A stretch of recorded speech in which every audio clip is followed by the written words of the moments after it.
আলাইকুম। আজকে আমি পুরাতন একটা জিনিসকে নতুন করে দেখাচ্ছি।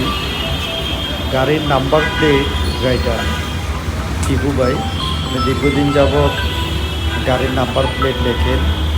আজকে উনি একটা দুঃখ প্রকাশ করলেন যে এখন আগের মতো আর লেখাগুলো আসে নাই। কেউ স্টিকার প্রিন্ট করে, কেউ বা একটা স্টিলের ভিতর অনেক সুন্দর করে খোদাই করে লেখে নেই, কিন্তু হাতের লেখাটা কেউ নেয় না। তো যদি আমরা হাত দিয়ে না লেখাই, এটা তো একটা শিল্প। এই শিল্পটাকে আর বাঁচানো যাবে না মনে হয়। কারণ ওনাকে জিজ্ঞেস করলাম, ওনার বংশ পরায়ণও কেউ শিখে। তো আমি ওনার কাছ থেকে এই জন্য নাম্বার প্লেটটা হাতে লেখালাম, কারণ আমার কাছে মনে হলো যে আর্টের সাথে আর্টে যায়। বাট ডিজিটাল প্লাস্টিক পেপার এগুলো আমার কাছে ভালো লাগে না। আপনাদের কার কাছে কেমন লাগে জানি না।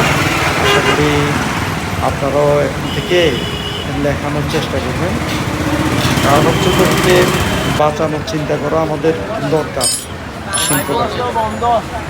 থ্যাংক ইউ সবাইকে।